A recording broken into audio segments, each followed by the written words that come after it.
Greetings and salutations. It is I, Mr. Nothing, the museum curator of the weird and the strange and the host who might be a ghost. This is Around the Weird, a booktube channel where I talk about a bit strange and unusual literature that I found in my travels. Anything that really has an unusual edge to it. Today, I thought I would talk about a book that I've loved for the past 15 years, um, uh, that I've wanted to return to, especially for this channel, and see if it still holds up. And I think it has. This book is it touches upon the juvenile detention system, race, oppressive heat. Um,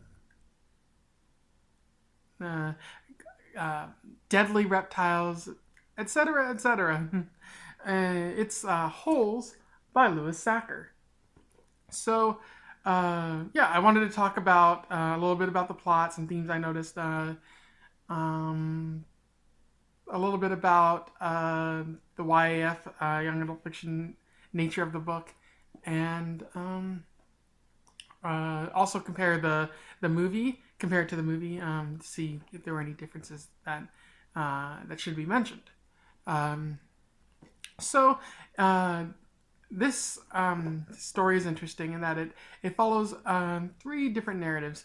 The main narrative about Stanley Yelnats, who is a teenager, a plump teenager. He's described as he. He is arrested for stealing a pair of shoes, despite the fact that there's no evidence that he actually stole the shoes. And then he is sent to Camp Green Lake, a lake. No, it's sort of a deserty juvenile detention center for troubled boys who need to build character. All the boys there, they dig holes, and the judge says that helps, make sure they don't do crimes in the future. However,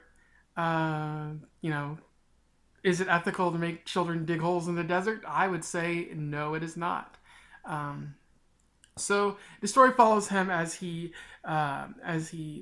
gets sent to the Camp Green Lake. He meets the camp counselor Pendansky, who is friendly and nice and seems to genuinely want to help the youth offenders, the prisoners, whatever we're going to call them. He seems to genuinely want to help them, but he's also kind of a jerk. Like he, throughout the book, he's pushing the boys to fight one another at times, and he refers to one of the characters, Zero, as nothing. It seems kind of racist in a lot of ways. He doesn't really seem good at his job in other ways. So he also meets Mr. Sir, who is sort of the prison guard. He's kind of a picture of toxic masculinity. He's not a very nice individual.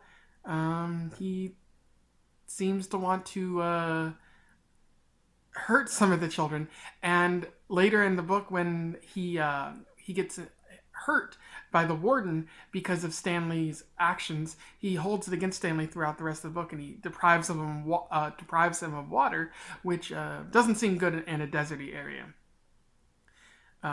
He meets the warden, who seems to have an ulterior motive in the at Camp Green Lake, although Stanley can't immediately figure out what it is. She's very vicious. She insults her own guard, insults the counselors, strikes Mr. Sir with rattlesnake venom nail polish, which causes him to writhe in agony and sound of pain. And she even threatens Stanley with the same, which is something that you typically don't want out of your prison wardens. It has a very Shawshank Redemption vibe to it, which is like, this is like Shawshank Redemption for children. So she's a pretty terrible human being. So Stanley also gains a number of friends. There's Armpit and X-Ray, Zero, other of the youth offenders at the camp. And they even give him his own nickname, which is Caveman. And so Stanley goes to the camp, slowly discovering that the warden might actually be having the boys dig holes to find something, although it's unclear what exactly she's looking for. Stanley specifically develops a strong friendship with the character of Zero. His real name is Hector Zeroni, who has a relationship, or like he's related to Madame Zeroni, who I will talk about in a few moments. And which is crossing paths, destiny in a lot of ways. But Zero is a ward of the state. He was sent to the he was sent to Camp Green Lake for also stealing shoes, much like Stanley, although Stanley didn't steal his shoes. Zero throughout the book shows that he's incredibly intelligent, but he doesn't demonstrate it in ways that people typically find intelligent. Other characters are constantly berating him and viewing him as less than, and I feel like that has a lot to do with race, because Zero is written, he's described as being black, and a lot of characters just laugh at him. At one point, Stanley tries to teach him how to read and write because he hasn't had an opportunity to learn those skills since he's been homeless and he doesn't know where his mother is at this given point in time. Stanley develops a friendship with him, tries to help him learn to read and write. Zero helps Stanley dig his holes in return, although there's the other people at the camp view that negatively because they liken it to slavery, which you could certainly make an argument for that because although Zero is getting rewarded, he's still digging holes and Stanley is relaxing. So at one point the prison warden and the other camp counselors discovered that Zero is digging Stanley's hole, and they ridicule him even further. They say that Zero is nothing, a zero, if you will. They treat him, they laugh at him for even trying to learn, and they pester him with like rhetorical questions that are just there to make fun of him. And he responds by whacking Pendanski in the face with a shovel, which is so gratifying in a lot of ways. So he does that, and then he runs off, and Stanley feels guilty about that. So he, because he knows that Zero wouldn't have gotten in trouble, and he wouldn't have gotten in trouble if he had just dug his part of the hole and still taught him how to read and write. Kind of a white savior complex if you think about it, but let's ignore that for now. So Stanley runs off to find Zero in the desert, and he finds him underneath a boat. Zero gets sick, and Stanley has to carry him up a mountain. Now that's significant because that's seen as the way the curse is broken, and the curse comes from Stanley's past with his great great grandfather, who was supposed to carry Madame Zeroni up a mountain, one of his friends, but when he didn't do that, she cursed him and his ilk for always and eternity, which is very. Whether or not that curse actually exists is a matter of speculation. You could argue that it does because exist because Eli Yelnats and the rest of the Stanley Yelnats family lineage, they haven't had any success. Like Stanley's dad hasn't had any success as an inventor. Stanley Yelnats the first was robbed of his fortune by an outlaw, Kissing Kate Barlow. And Eli's barn had burned down a bunch of times. So is there a curse? I like that. Sachar leaves it up to the reader to guess and doesn't just give answers all willy-nilly there. Stanley has to carry Zero up the mountain, and it's there that Stanley learns that Zero actually stole the shoes from the orphanage. And Stanley's not so much angry as he is relieved because that exonerates him. They eventually decide to go back to the camp to dig up the treasure that they believe is buried underneath the camp. And they sneak in the middle of the night, and they manage to find it, and the warden catches them and tries to take the treasure away. Luckily, Stanley's lawyer shows up at that time. uh, and manages to, Stanley has been found to be not guilty because there was no actual evidence that he was at the orphanage to begin with. So how could he have the shoes?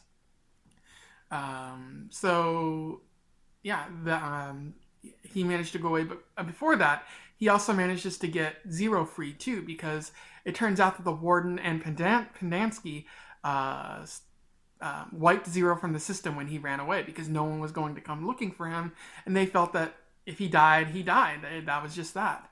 Uh, and so, since he's not in the system, he's free to go for now, at least. And so that's what happens there. There's also a couple things about the family curse, which happens in the past with Madame Zeroni, and then there's also a story about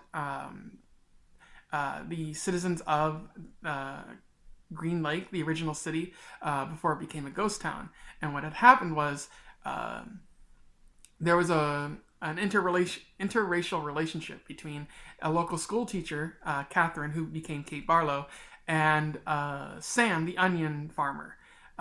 He and Catherine established a strong friendship where they traded onions and peaches, and then that bloomed into a romance. Unfortunately, the local bigwig in town, Trout Walker, liked Catherine, and he didn't take kindly to Sam, who was not only lowly but also black, as it is written. He didn't take kindly to Sam getting the woman he thought he deserved. So he ends up forming a lynch mob and killing Sam right in front of Catherine. And Catherine turns to the sheriff, but the sheriff says it's all legal because it's illegal for a black man to kiss a white woman. This prompts her to go on a violent spree and become an outlaw. First she kills the sheriff, and then she goes on a series of robberies throughout the West, and it ends with her showing back up at the lake like 20 years later, after it had become a desolate kind of wasteland, horrible desert. And Trout Walker lost his fortune because there's no more lake. He wants to know where her fortune is buried, all the treasure she stole, all the money she took. And she's like, well, your entire family will be doomed to search this desert, and they'll never find it.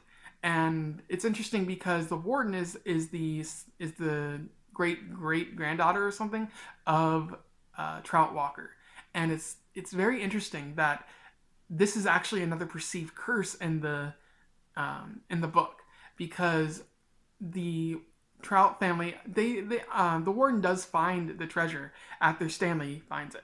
However, he never opens it first, so she never truly knows what's in the suitcase that he finds, which I find very interesting because it's the ultimate justice for Sam, in that the Walker family just loses everything that they had after committing a horrible crime against Sam. And so that's pretty much what happened in the story. Zero and Stanley managed to get some money out of the suitcase. Zero manages to be reunited with his mother, and the Camp Green Lake shuts down and becomes a Girl Scout camp once the drought finally ends. So that's a summary of the story, and it's a very fascinating story. There are a number of themes that Louis Sachar touches upon. In particular, is the ineffectiveness of the juvenile detention system. There's a lot of questions about whether having children dig holes in the desert is really all that effective. And I think Louis Sachar even comments like it's not very effective because it makes the teenagers more angry about having to dig holes in the desert. And if anything, it's just making them stronger and more capable of committing further crimes in the future. The recidivism rate must be high, although apparently nobody is investigating that. And there's also a question of whether of the warden's motives in all this too. She didn't create Green Lake to Camp Green Lake to reform youth offenders. She created it to find the buried treasure. So there's a lot of corruption there too, that should be considered. Also, how easy it is for someone like Zero to get lost in the system is something that should be considered as you're reading this. Race is also something else that Sachar touches upon a number of times. The first way he does that is through Zero and Stanley. Stanley's afforded a lot of privileges that he has because he's white, that Zero doesn't have because he's black. He talks briefly about white privilege, but most of that is surface level, but it does cause the reader to consider that, and especially if this is made for teenagers, then they're gonna definitely leave this wondering, like, well, is this fair? What is this privilege that he has? And they're gonna look into that a little bit more. Also, in terms of Stanley and Zero's escape attempts, like when Zero escapes, the warden views that as not really a big problem. It's totally easy to delete him from the system, and to make it seem like he was never there, and no one will ever come looking for him. But Stanley has a family. Stanley has a lawyer now. It's harder to make it seem like Stanley escaped, and I think that discrepancy, that difference, is very, very eye-opening, and definitely something that is very interesting in this book. So very, very interesting to consider. Race also plays a role in the past. Sam the onion picker was viewed as a pillar in the town, a pillar of the community. He created elixirs with his onions that saved lives. People respected him in a lot of ways, and without him, the town wouldn't have been the same. But that respect, that love for Sam only goes so far. The moment he becomes an inconvenience, they kill him. And it's viewed as legal because the laws made it legal. And I think that says a lot about the law as it pertains to African Americans, especially in this day and age. This was written in 2000, before you had the prevalence of the internet with all the stories about police shootings and the inequality with arrest and whatnot. So, and I know this is in the 1800s, but has time really changed all that much? That's something to consider. So the moment Sam becomes an inconvenience, it's viewed as perfectly okay to kill him, regardless of what he brought to the community. He, the same people who praised him also told him that God was going to punish him for kissing a white woman, and that's really jarring to see and read. There is some semblance of justice later on, but it's more of cosmic justice than it is actual legal justice there. Maybe that's why I don't feel so bad that Kate Barlow murdered everybody after seeing Sam die. Anyways, those are some of the things I got from the book. This is young adult fiction, as I mentioned earlier. It goes pretty hard, and it still holds up after all these years. Whereas some young adult fiction novels don't really hold up in a lot of the same way. But Sachar really put it all into his book, and it shows. As for the movie, there aren't a lot of differences. The main difference is that Shia LaBeouf plays Stanley Yelnats, which is interesting because Stanley is described as being plump, and Shia LaBeouf is not. But the more I read about that, the more it had to do with the fact that the director didn't want to force someone to gain and then lose a lot of weight, because that's what happens to Stanley over the course of the book, because he's digging holes. A lot of the book and the movie are the same, and that's probably because Louis Sachar wrote the screenplay too. So that's something to consider. And I feel like because the book is so good, like Louis Sachar translating that to the movie definitely makes it definitely ups it a lot, in my opinion. And that's why I love to go back to the movie, as I loved going back to this book. So that's that's all I have to say about that right now. If you have any comments, anything to say about the book, if you read it recently or in the past, comment below. If not, I look forward to talking with y'all in my next video. Have a good day.